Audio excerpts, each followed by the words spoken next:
Thank you so much for being here tonight for the MoMA lecture of Brancusi Sculptures. My name is Michelle Hudson, and I'm a programming specialist here at the Darien Library. I'd like to welcome you here this evening. Programs at the library are made possible by contributions to our annual Friends of the Library campaign, so thank you for your continued support to make our collections and programs available to the community.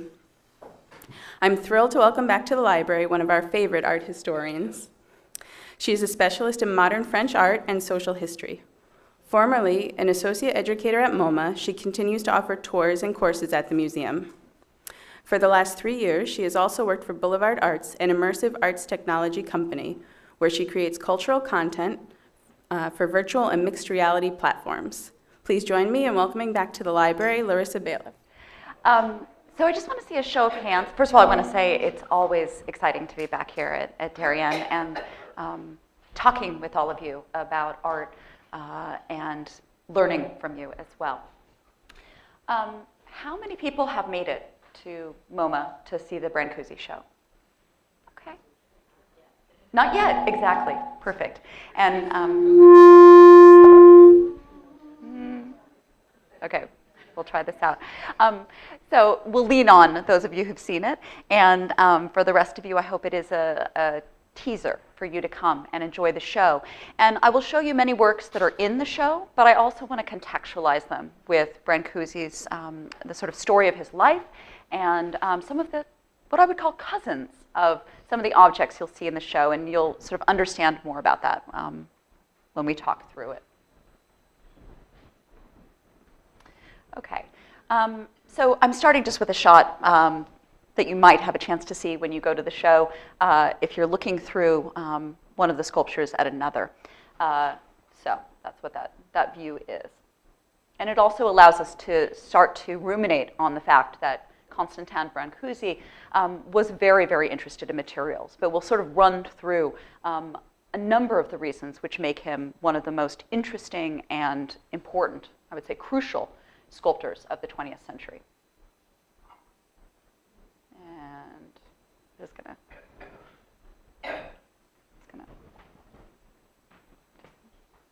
advance. Sorry. No, I was trying to, so just touch that one. Okay, great, fantastic. So I was starting to say we're going to be thinking about the reasons why he's such an important sculptor and why MoMA is having their 4th show that they've had on this particular artist. We'll also talk about the sort of love affair of America with Brancusi as well. It is a small focus show. It contains 11 sculptures, 2 drawings, I believe, a lot of photographs that were taken by the artist, and that was really an important part of his practice.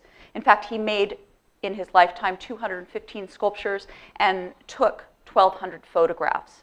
He's very insistent about the way in which we look at his works, the way the lighting falls, the way things shift, and sort of recombination is the major theme in his oeuvre.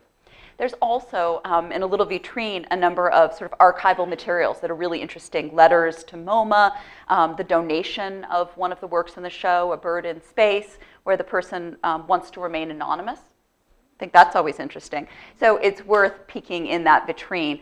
There are also, in the beginning of the show, or depending on what entrance you go in, do not miss the films that have been compiled. These are from the Centre Pompidou, but they're just little clips. I think it's 5 minutes in total, but of a number of films that Brancusi and his friend Man Ray, who might sound familiar to you, the avant-garde photographer and filmmaker, made of different things, of Brancusi Studio, of things that Brancusi was interested in, birds, light falling on leaves, the endless column work that he iterated on many times, but it's worth spending that time with him and seeing these black and white films and encountering Brancusi in his world, in his studio.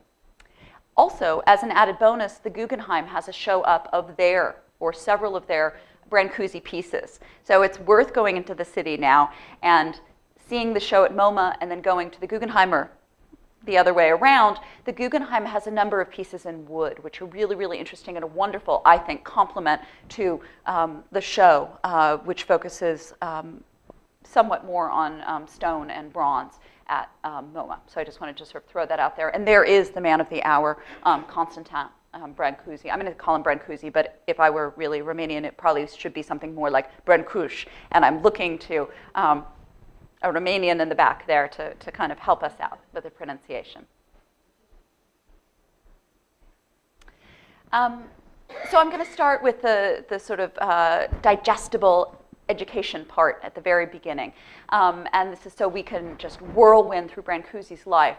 I want to talk about, all throughout our discussion today, what sculptors get from Brancusi. Why is he so important at the beginning of the 20th century up through our present moment, right? The things that we see in a lot of the art of today, or mid-century even, comes out of Brancusi's practice. Now, could this have happened without him? Some of it, but not all of it, right? The trend or the theme of abstraction, right? Something being non-representational or not having to look completely like what it refers to. Stylization is something that he really plays up. Playfulness is something that we note in his work. He's a bit cheeky at times, right? A bit naughty even, right? So I just want to kind of lay that on his doorstep and say that a lot of that comes out of his practice. Direct carving. Is he the first to do direct carving? Certainly not. There are many artistic traditions, particularly non-Western, but he culls from them and makes direct carving a really significant part of his practice. I would say the main thrust of it. We can say celebrating, honoring, whatever, the inherent properties of materials. Were other artists interested in materials? Yes. But he really plays to what he's carving and is interested in the differences between materials and how this plays out in his abstracted works. Repetition, right? And we'll talk about who sort of picks up on that. Seriality. This had been something we might note in the paintings of Cézanne. We can see it up through paintings of Warhol and beyond. But in sculpture, Brancusi really brings this to the fore, this notion of trying out things, of that interest in material, and redoing, iterating over decades. And the next two are kind of combined, but an unorthodox approach to bases, or the base, or the pedestal, or how we even conceive of that. And part of that, a sort of subset, is sculpture on the floor. And again, this may seem old hat. It wasn't when Brancusi first started. I've named some artists who were directly inspired by Brancusi, from Noguchi, who worked in Brancusi Studio and got a fellowship to go over to Paris and be his apprentice, Donald Judd, Carl Andre, Jeff Koons, Dan Flavin, Robert Morris, Richard Serra, and many, many, many more. I'm sure you could name a bunch. But I'm just going to throw out two slides with two images each, and to sort of allow us to see, in advance of talking more about Brancusi, Noguchi's work, and that sort of direct contact with material and interest in abstraction, Jeff Koons' Balloon Dog, and of course Koons has other influences, so does Noguchi, and there's the whole Duchampian tradition, but this idea of playfulness, of reflection, reflectivity coming to the fore. These are two pieces from MoMA, Donald Judd's Untitled or Stack. He says he's speaking directly to lessons he gets out of Brancusi. And Carl Andre with his equivalent, 5, which is a piece directly on the floor. And again, we might all feel immune to the novelty of this, but I want us to return to a moment when things shift. So let's start with birth. He's born in Romania, Constantin Brancusi, 1876. Oops, that should say 1957. I've predated him. That should say 1957. He's 81 when he passes, forgive me. And just a picture of his home in rural Romania. I mentioned, one of his sort of big feats is that he manages to walk while staying in certain places for a while, woodworking, making money, and then finally, crossing Romania, Austria, Switzerland, Germany, and France to make it to Paris, where his story really begins. But we'll actually go back a little bit farther than that. But this whole sort of contrast is supposed to show you, what he comes from. He comes from a very rural area. He's one of 4 kids. His family is incredibly poor, and he runs away at the age of 11. because he's being beaten and there's no bright future for him. So he goes and starts woodworking, apprentices himself, makes a violin from scratch, gets noticed by a patron who is willing to send him to an arts and crafts school. Here he is. I've aged him a bit, quite a dashing fellow. So talking about sort of his background, he goes to a school of arts and crafts. He ends up in Bucharest. He graduates there from the School of Fine Arts in 1902, and that's makes his way to Germany, starts embarking on this not quite nonstop, but basically walking, impoverished, to Paris to make his name, to show at the Salon d'Automne, and to sort of ground his future. There he studies at the École des Beaux-Arts. I think this is all really important because we need to think about him as trained. He's gifted, he's a prodigy, he's also trained. He's trained in Romania first, and this notion of the emphasis on wood carving and copper work, both of which he excels at. So he is a very fine, trained artist, very skilled, and then goes in for further training. That he gets accepted at the École des Beaux-Arts and is able to work under a master is quite a feat that many French artists never achieve. So I'm not going to play that he's, this uneducated, unskilled artist. That's not part of his story. But what is part of his story is this kind of outsider. He will play up the kind of, in quotes, primitive, the Romanian, the outsider who makes his way to Paris and never loses that kind of peasant stock, peasant life, and sort of drive, attachment to the land and the materials. But we need to move him ahead or we will not make any sculpture at all. But we need to take a stop with another famous sculptor. And I have a couple photographs here of Auguste Rodin, who I have the pleasure of speaking on at this very library. But Auguste Rodin, of course, was the top of his game, or at least the top of his reputation at this point. By the turn of the century, he was incredibly well-to-do, despite the fact that he barely ever finished his commissions. And was considered incredibly famous and had an atelier where he had a number of apprentices and students as well. Rodin becomes familiar with Brancusi's work from the École des Beaux-Arts and from the Salon d'Automne, and he takes him on. He asks Brancusi, would you like to become an apprentice of mine? And Brancusi says, briefly, yes, sure. But as you can see, even from the photograph there, with just a few apprentices, you're doing the work of Rodin. And, the photograph next to it speaks to that notion of genius. This is Edward Steichen photograph from 1902, in which Steichen has placed the great master there with two of his most important works, The Thinker, right, which is almost synonymous with Rodin, and a plaster cast of the monument to Victor Hugo. So this idea of genius, of male genius, is being sort of cemented during this period. And Brancusi goes to work for Rodin, but he realizes that he's less interested in creating large-scale clay maquettes that will be made into important works. And I brought in this photograph here as if we're not, getting that sense of Rodin's stature and sort of prominence in the art field. There he is next to one of his statues of Balzac, one of his iterations, and multiple works around him that we could probably identify. But there he is, straight and tall. And I use this because there's a very famous quote from Brancusi. Because he leaves Holdens Studio. He doesn't want to be his apprentice for very long, and a month or 2 months, and he realizes it's not going to happen for me there.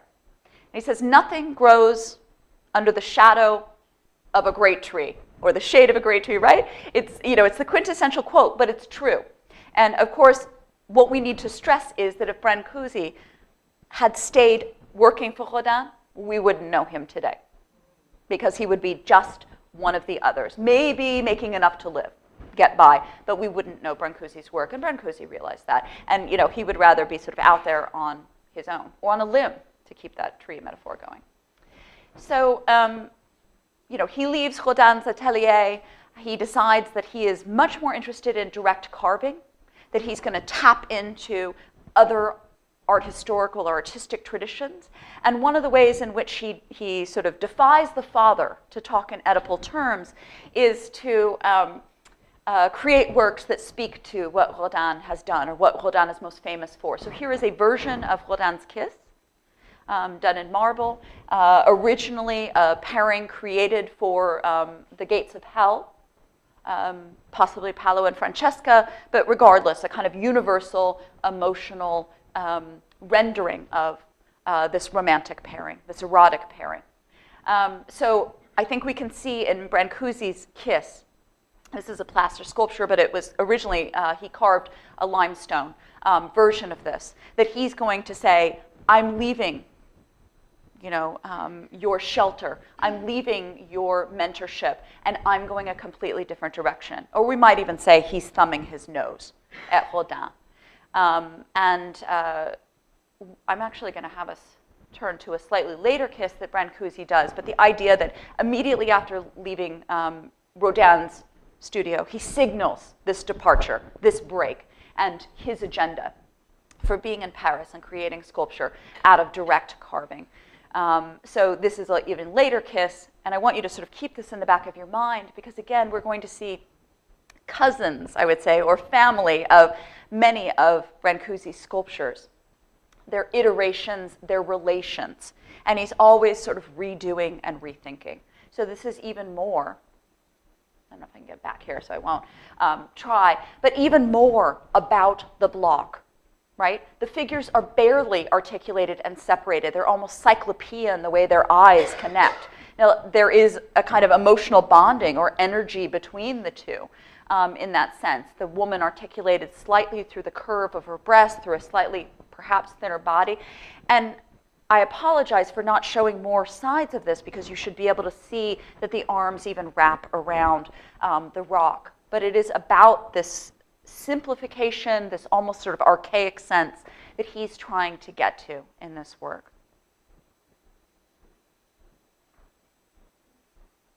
And just to sort of see that brute force, that sense of employing direct carving. And I stress this because, again, he can work in clay and figure things out, but he's not going to model in the same ways. He's not going for the narrative or the naturalism of Rodin. No, I'm not denigrating Rodin, but I am saying, he had hit his wave.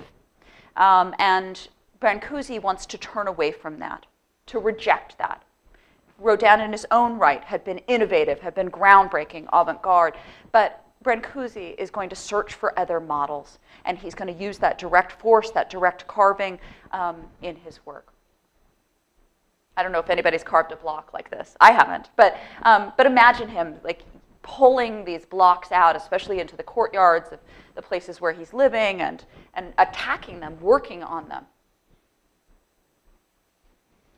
So this is one of the works in MoMA's collection and one of the works in the show, and we'll just talk about it briefly.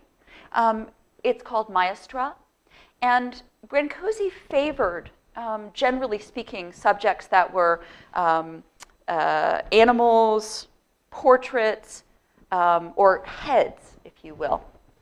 And we'll see that sort of come out in our discussion here. You'll see it in the show as well. Every once in a while, he would do a figure of a different kind, but this is what he focused on. And this is the first major bird work that he does. It's white marble, there's limestone, and in fact, it started with an early work. So this center here was a sort of caryatid figure, which he made a double caryatid, which is kind of an architectural figuration, right? We see them in ancient Greece holding up the sort of parts of the temple. So he's kind of thinking about this as a kind of architecture or furniture. But then he recombines it and decides that he's going to build this sort of upward thrusting form. And he comes up with this maestra or bird to crown it, if you will. Now, just really quickly, some of the things that might lie behind this maestra. It is apparently a well-known figure of Romanian folklore, a magic bird, much like the Firebird, which, by the way, was a production of the Ballet Russe just around this time. So this idea of magical birds or heritage or one's sort of cultural identity and that coming to the fore. Some people have said that it was inspired by Rodin's Balzac, that could be bought in little figurines around town and the kind of swelling upward thrust of that form. Or it could have been some of the hats from the Ballet Russe. But Brancusi, says that this is a representation of this special bird, and that all of it is a part of that representation.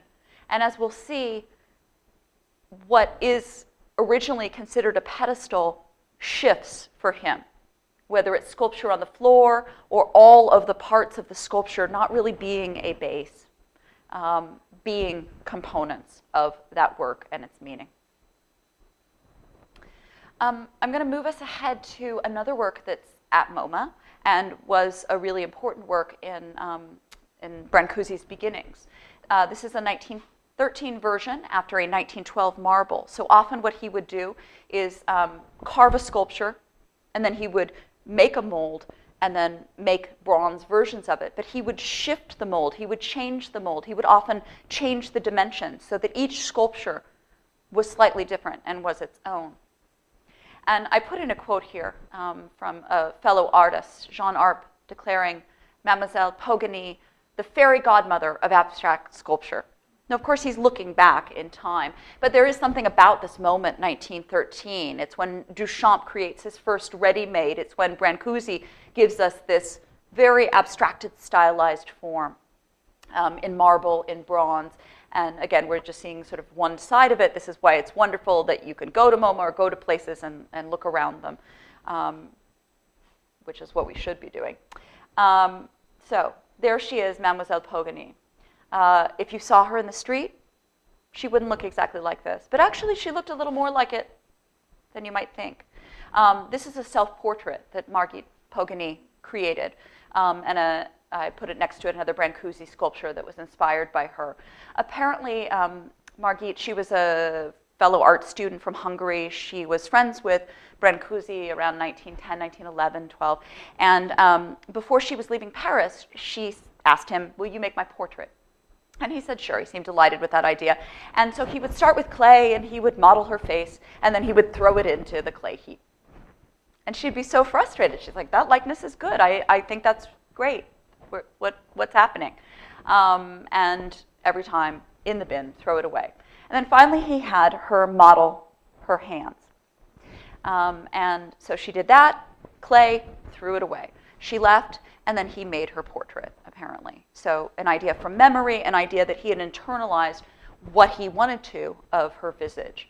And of course, he's bringing together with that ideas of sort of Southeast Asian art and other different examples that he's thinking about and combining. Think of sort of maybe a Southeast Asian goddess or a Buddha figure with very sort of wide open or ovoid eyes there.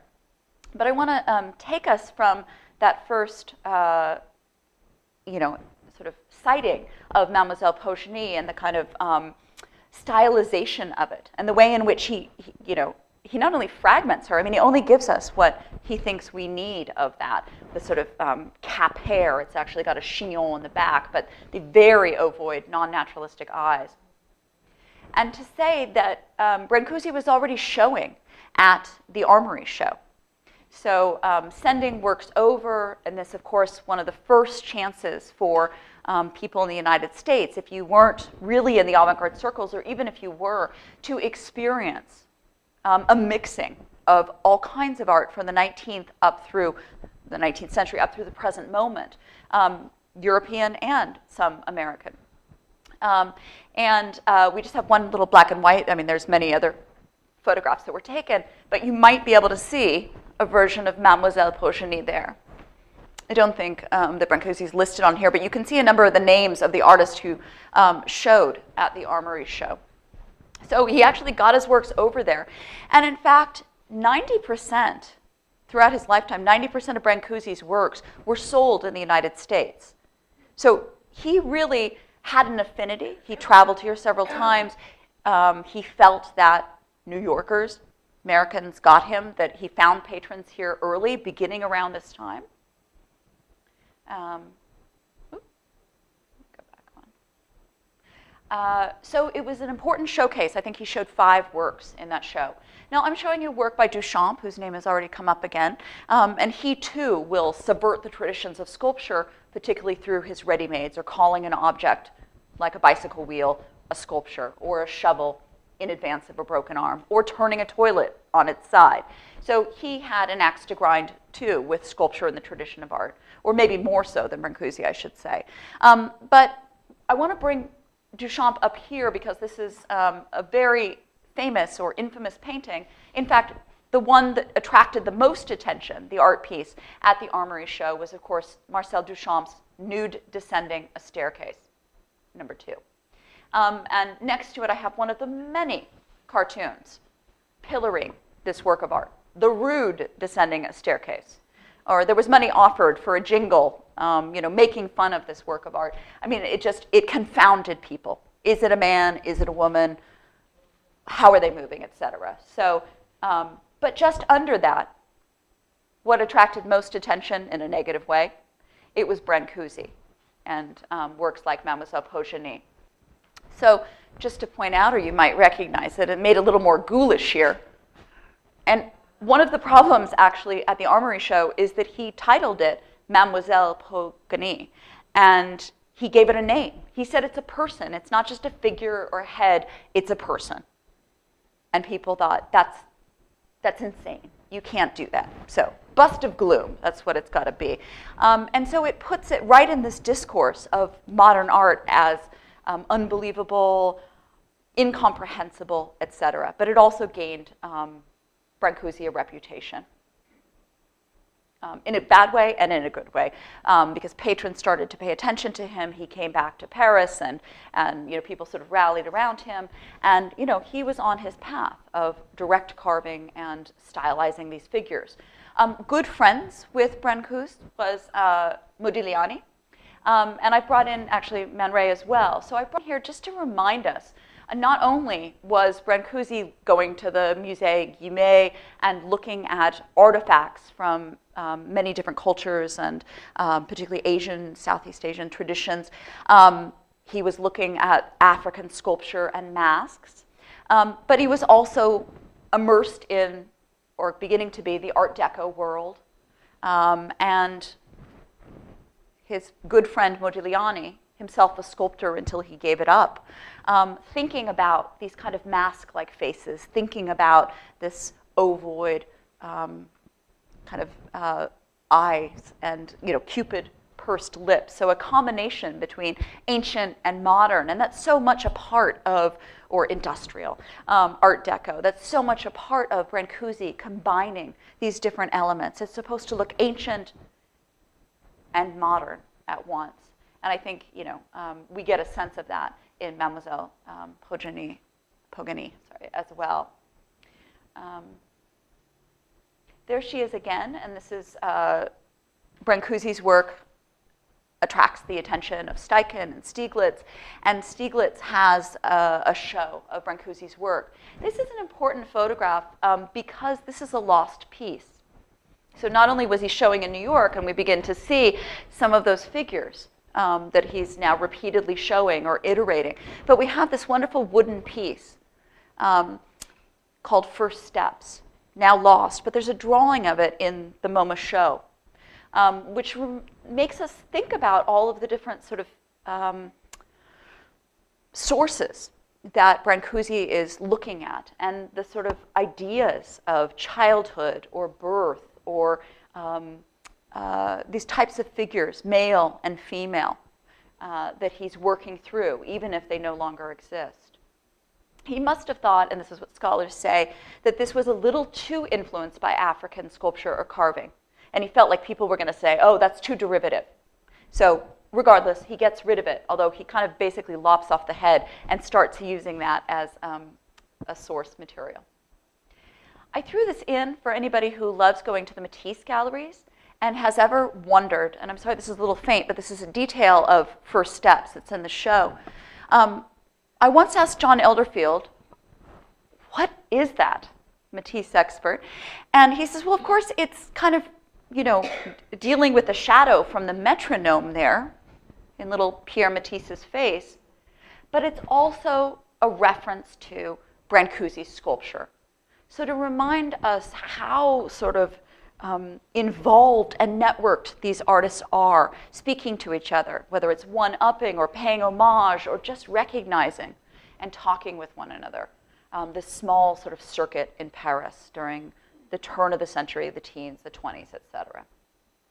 So when you go, you'll see that and you'll say, oh, right, it comes out of this very stylized, simplified sort of slash of first steps. But I want to, let me see if I can get us back here.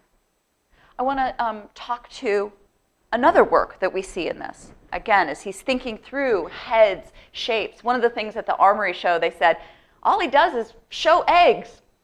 Well, it's true in a way, or worse, and I live in Brooklyn. They said it's the round, hard head of a Brooklynite. This idea of all this kind of ovoid shapes and round. But of course, Brancusi's thinking about what does this mean? An egg, a face, a world.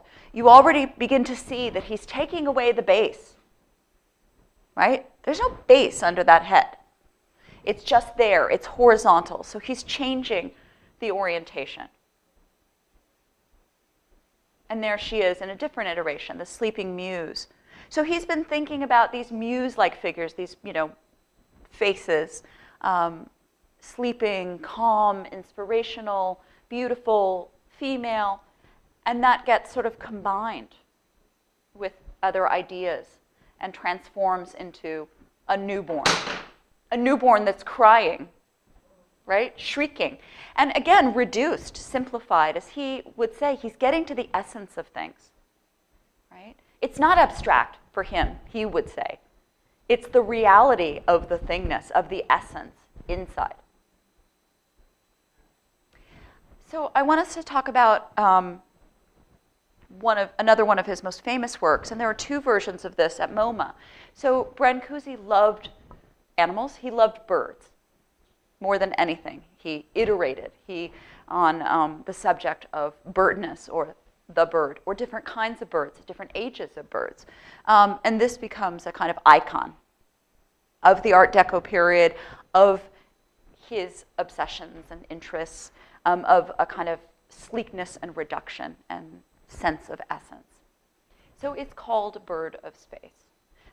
We have two in MoMA, one from 1928 and 1941. But I want to talk about, we'll talk about a little bit of the teleology, but also what happens in 1926. Some of you might know that there was a court case, or at least he tries to bring in a 1926 version of this, Bird in Space, to the United States. It's sent over to the Brummer Gallery. I think it's Steichen who's going to buy it, or Stieglitz, and they're charged, or at least the customs wants to charge them at 40% tax. Why? Because at this point, industrial materials or kitchen materials or appliances are charged at a higher rate than art. And customs doesn't recognize this as art. Would you recognize it as art in 1926? Right? Are you kidding me? It's a propeller or a kitchen part or something. And so it goes to court. And in 1927, and by 1928, they've solved the court case. So this, again, is the later version, but it looks just like the 26th version, because Brancusi has, I shouldn't say just like, slightly modified. He's gotten the proportions that he wants, and then he iterates them in different bronze casts. But it raises the question of what is art? You can see some of our friends here, the slashes and gashes, and some of the newborns or the faces or the, and the different birds in space. And this question in 1927, raised in the United States, what constitutes art? Now again, Duchamp has already been sort of troubling America in particular by turning a toilet on its side and calling it the fountain. And so, tradition is under attack. But also it becomes this opportunity for Brancusi retreats to Paris. He doesn't want to deal with all of this, but Steichen and Stieglitz and the head of the Brooklyn Museum and others, Jacob Epstein, the British sculptor, come to testify and to talk about and to sort of work out what is art, right? Does it have to look like what it is? Do you have to know what it is? Somebody says to Steichen, what do you call this? Steichen says, I use the same term the sculptor did, oiseau, a bird. What makes you call it a bird? Does it look like a bird to you? Steichen. It doesn't look like a bird, but I feel that it's a bird, and it's characterized by the artist as a bird. And then they go on and they talk to him. It's like, well, what if he called it a fish? Steichen says, okay, I would call it a fish. What about a tiger? No. I draw the line. But, you know, this idea of who gets to say it's art, and also the originality. Is it just replicated? Is it completely the same? And so here I show you, you might recognize now a bronze version of Mystre, a later version where he's playing with the proportions, and then Bird in Space. So Brancusi actually, you know, part of what his supporting documents is to talk about the way in which he's been interested in birds all along. It's a distillation and a progression, but it is art. It is a bird, and it doesn't have to look like a bird for you to understand its aspiration, its flight, etc. So it's a really big court case, and he wins. I just put this in because we begin to see him picked up, you know, in magazines and with fashion photographers, and there is a version of Bird in Space, which had caused so much trouble, but was not an appliance or, you know, an airplane part. One of the things that you'll notice in the show, and I just throw this in for a moment, is that Brancusi had kind of certain heights with his pedestals, what we would call pedestals, so that Bird in Space is way up high. It's about a kind of distillation of the wings or ascension, right, to the heavens, to the sky. Faces, portraits are going to be more at eye level, and that's how he set them up. And heads are oftentimes very low. This is a young bird, so it's kind of in the middle, right? So he's kind of thinking that through. It's kind of a chunky bird, and it looks a little bit like the newborn. So we're already, I think, beginning to see how he's playing with the materials, playing with these concepts. So I just want to take us to his studio in the 15th arrondissement at the Impasse Ronsin in Montparnasse, which was, well, just a level above the Bateau Lavoir, which Picasso had stayed in Montmartre. Not a lot of running water, pretty rough conditions all the way up through the 50s. He had a studio at number 8, and then when the floor gave way, number 11, and then he kind of sort of broke yeah, it did. Like 1927, he had to like fix things because, yeah, it wasn't going to work. But he lived there amidst a number of different writers, artists, so it was a really sort of collaborative community and really interesting, and his place was a hangout spot. As I said, he loved to take pictures of his works, and we have numerous ones of his studio, and we begin to see kind of like a family of his works. He made his own furniture very, very simply, you know, carved wood or carved stone. There he is with one of his numerous dogs, Polaire. Here's a wonderful dancer from Romania, a modern dancer. There's, in the film, you'll see another one sort of interacting with his sculpture. You know, this was a place that he invited friends to come to listen to jazz music, to perform. He played the violin. He loved music. He would make peasant stew. And so you could go there and he'd be dressed all in white and sort of peasant cap. And, you know, it was a community. Here's one of his patrons. Here he is, just in black and white photos with a number of friends. But I don't want you to think that Brancusi was a hermit. He used to go out drinking, by the way, with Modigliani all the time. And one time there's a story about how the police came in the paddy wagon. I don't know what they call the paddy wagon in French. But anyway, they came and Modigliani got away, but Brancusi had to spend the night in jail. But, you know, so this was French living. And he was very much a part of it with different artists from all over, different writers, different thinkers. He was not alone. Speaking of which, he was a well-known ladies' man. I just put in one of his many paramours. Here is Eileen Lane. There she is represented. I mean, it's a wonderful work, but again, funny, subversive, and I just put that little black and white in there. She's not in there, but I just feel like, well, you know, that's what he did with her face. Beautiful as she is, turned her into this representation, but she probably, that work felt right at home in his studio, right, with his pieces.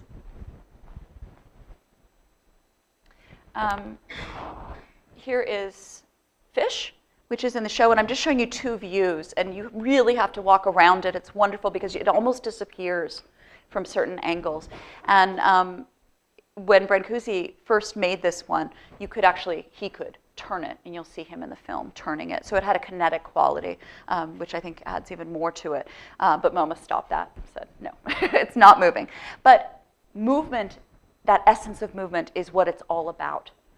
He didn't do as many fish as he did birds of different kinds, particularly bird in space, which he made 9 of. And he was only doing fish for maybe a decade.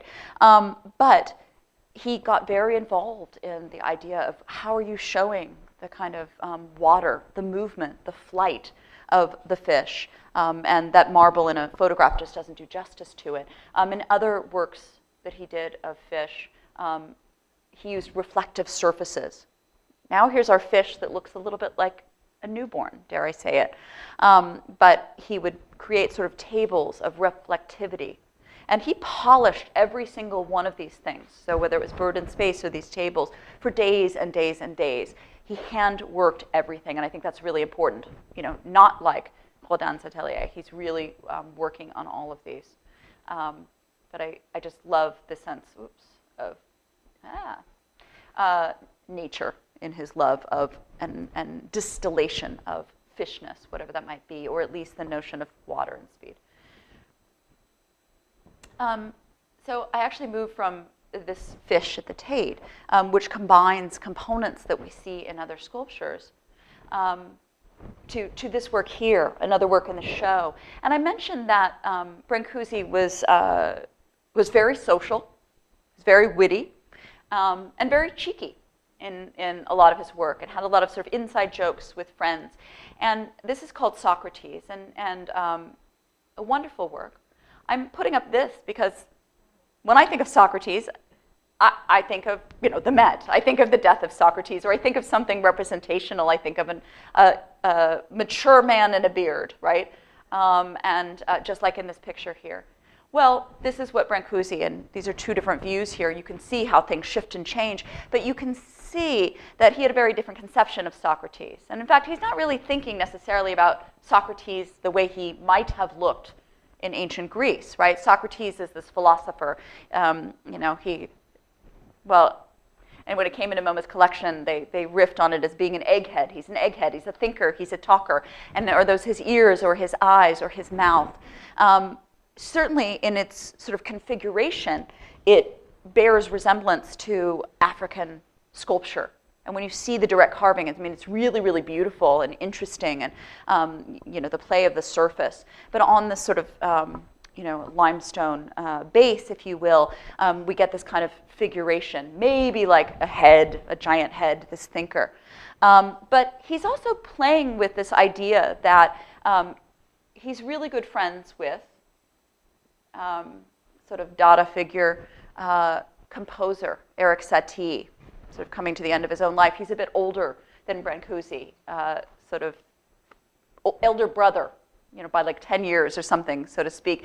And, his compositions are amazing and avant-garde, and he and Brancusi really get each other. And so he refers to Satie oftentimes as Socrates, probably in part because not only did he look up to him, but because Satie had just composed Socrates, right? Sort of musical composition, and so he referred to himself, Brancusi did, as Plato.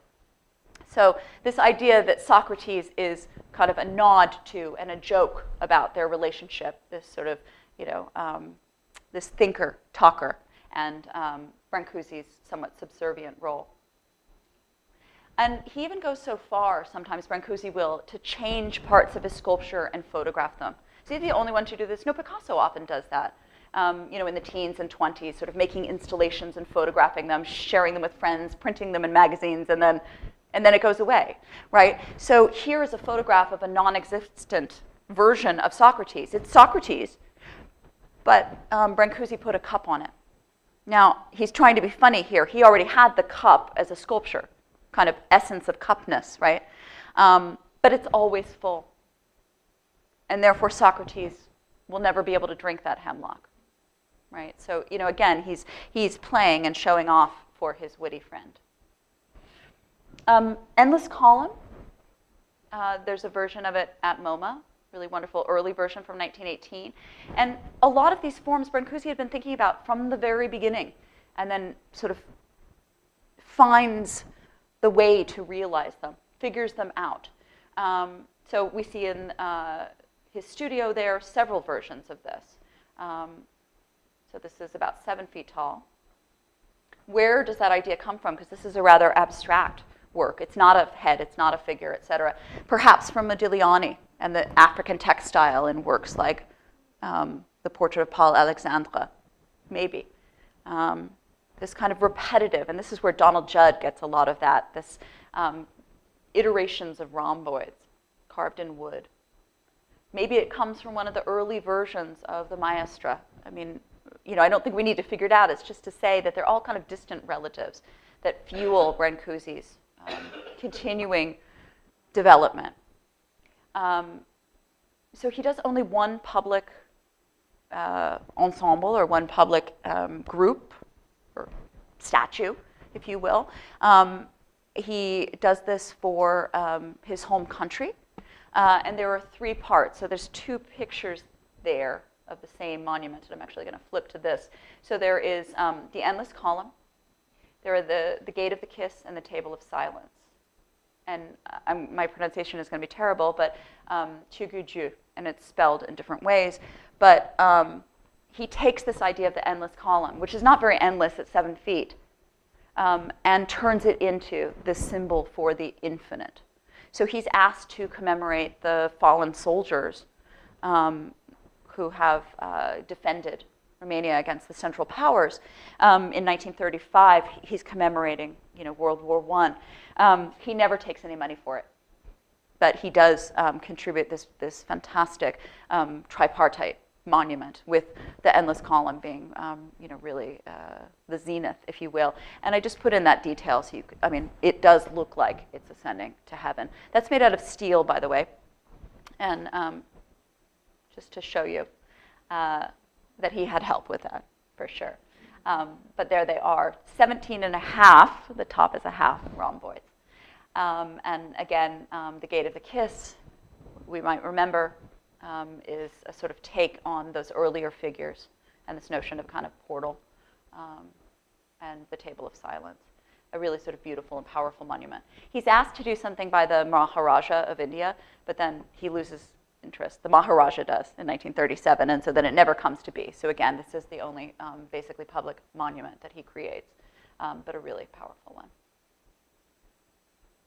I'm going to take us to his favorite work, and again, this is just a segue to show kind of iterations and shifting. A work in the show, The Cock, which is a real beautiful feat. It's photograph can't even capture. It's one piece of cherry wood. And so he's using different woods. Socrates was oak. This is cherry wood, and he's just taken one piece and carved that. And of course, just like all of these sculptures, he'll iterate it in different materials, just like I flashed at you, bronze, marble, etc. But this one is really, really stunning. And when he was asked, about this piece, he said, "Le coq, c'est moi." Now, I've tried to intimate that, he was a real human being. He had love affairs. In fact, he had one child whom he never recognized, unfortunately. But, he was very much involved in all senses in the avant-garde milieu of Montparnasse. Right? He moved there in 1916, and ever after had people, again, visiting his studio. He traveled. He went back to Romania 8 times, but didn't move there. But this idea of the community in Montparnasse, where Diego Rivera was, Modigliani was. Chagall was there, but I wouldn't say he was sort of battling for the top at this point. But so many different interesting artists sort of pushing their art and their egos and their agendas. And I think, we shouldn't forget, just because he's distilling and getting to the essences of things or abstracting, that he didn't have wit or he didn't have a sort of saucy side. and this idea of le coq, it's a rooster, right? And the idea of strutting around the barnyard. I think he wants us to see it's virile, it's powerful, and don't count him out in terms of avant-garde art and production. So those may be some of the reasons why this one appealed to him. I mean, it's a wonderful work of art, and perhaps the bird, as he says, that he identified with most. But I want to sort of bring it to a close, and bring his career to a bit of an end. Here is a picture of a Museum of Modern Art show, and as I said, we've had, I think this is our fourth now, of Brancusi's works. And there's a beautiful actress sort of obviously rhyming with one of the versions of Mademoiselle Pocheny and with the endless column behind her there. But it's to stand for, again, that his reputation has risen. From the 30s on, he's quite comfortable.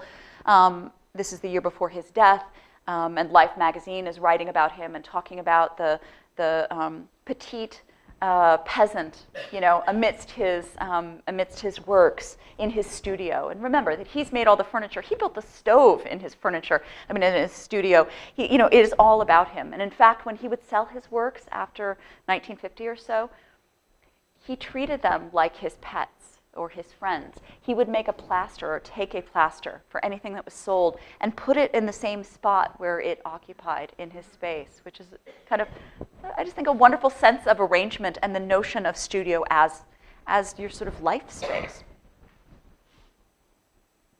I don't usually raise numbers, but I'm just going to throw this out here for us to think about. This work here, a version of his portrait of Nancy Cunard, La Jeune Fille Sophistiquée. And Nancy Cunard was a British socialite and patroness. She was the first one to publish Samuel Beckett. So again, walking, within these really wonderful avant-garde circles.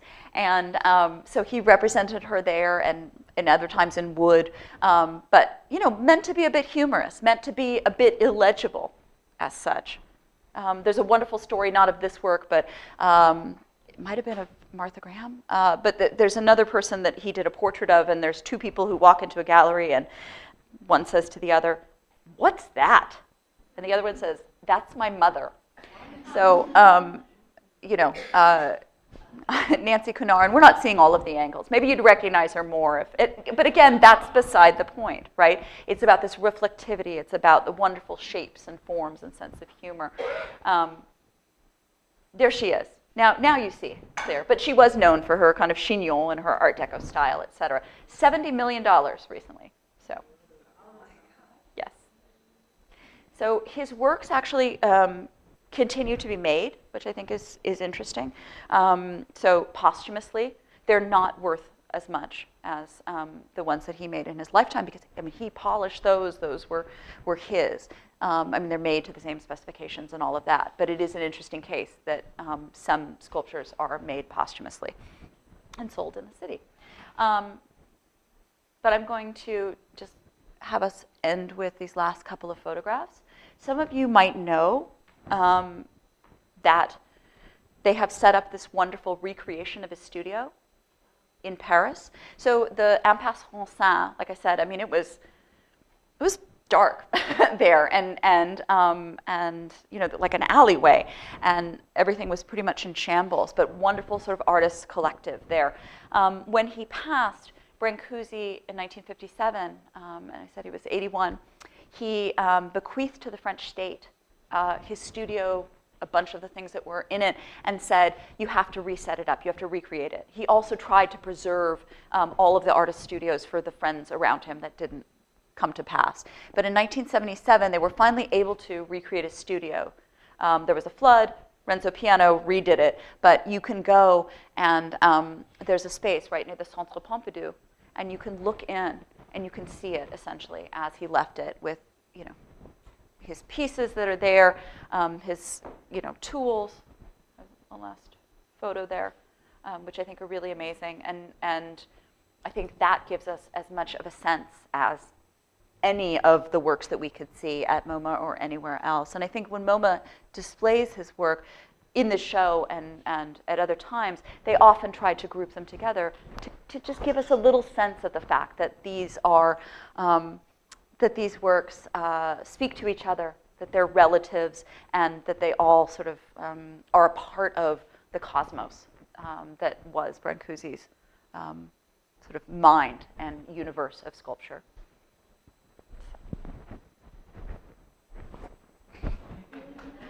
So, thank you. Brancusi didn't like to, as I said, have other people photograph his work. He did from time to time, but mostly he kept a hold on that. But this is not him saying, don't take a picture of me. It's actually a self-portrait. So I'm happy to answer any questions, hear your comments. I know I tend to keep you all to time, but yes, and please get refreshments as well. When did Brancusi die? He died in 1957. In 1957, yes. And he had no heirs at all? So he didn't have, I mean, he had the son that he didn't recognize, but he had sort of adopted, as I understand it, a couple who sort of worked for him, and kind of they became the heirs. I mean, you know, he had bequeathed a bunch to the French state, but they've sort of held the estate, and then they're like a nephew of theirs. So they were the lucky ones, although, you know, there's been some controversy about kind of how that went down, shall we say, and whether he was of right mind. Not to my knowledge. Not to my knowledge. Yeah. I could be wrong about that, but I know that he never, ever recognized him and in his lifetime. Yeah. I mean, they were both in Montparnasse. I mean, Picasso had the bigger ego. But they certainly walked in the same circles.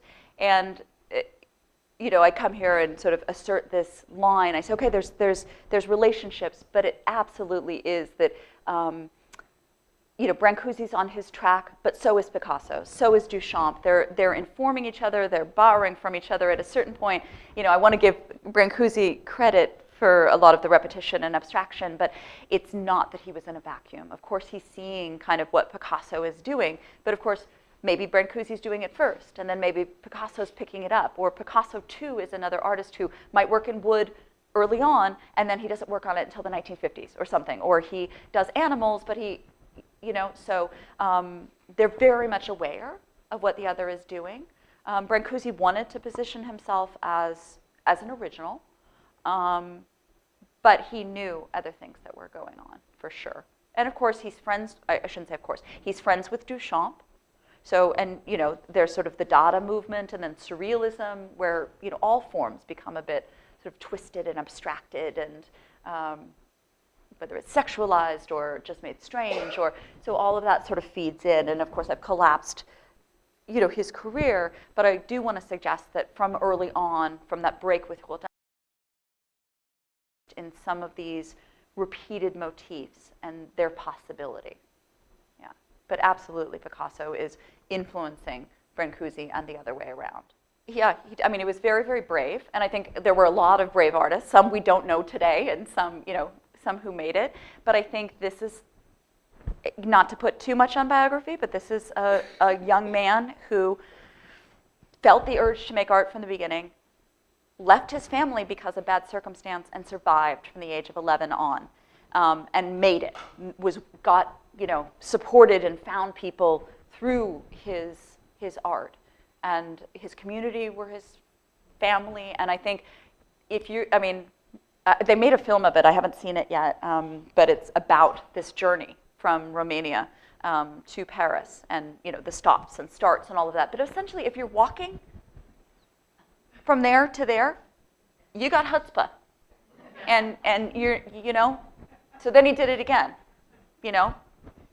I'm not gonna make another kiss for you. I'm not gonna, you know, redo this or make your portraits that are, you know, for you. I've got to do my own thing, of course. Dirty market secret. No, I mean, it's not a secret, but it is to say I want to acknowledge that he is an artist that they haven't capped.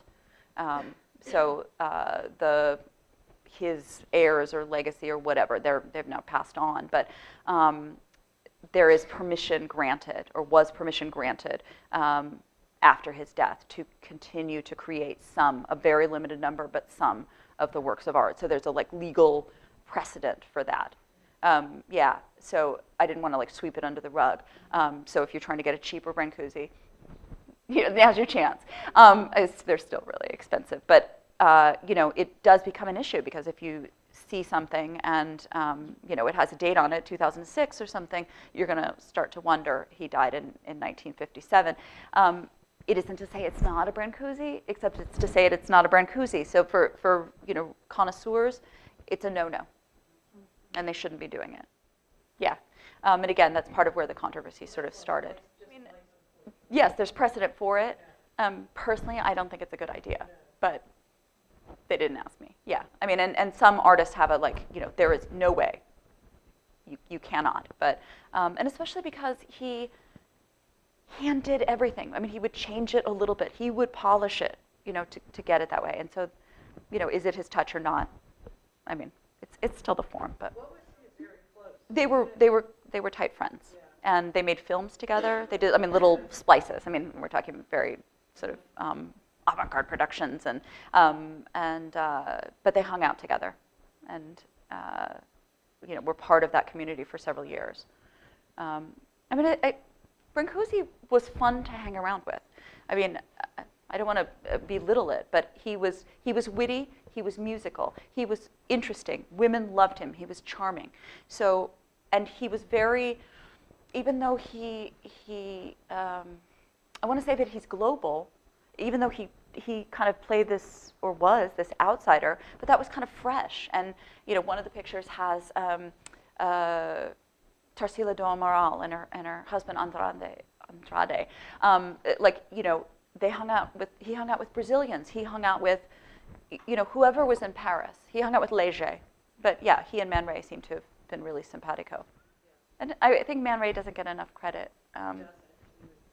He was there with everybody, sort of, I do, and I think that's a great point, and I try to bring that out a little bit in terms of like relatives and cousins, but I'm glad that you're saying that. And sorry.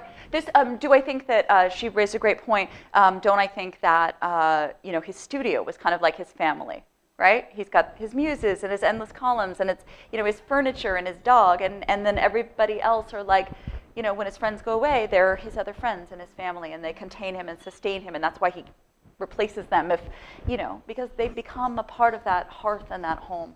I would definitely agree, and I don't know enough about his family, but it didn't sound like it was a very comfortable thing, and I think that he gave that up and kind of let it go, and that may be also why he didn't attach specifically to any one person. He had love affairs, but he was married to his work as well.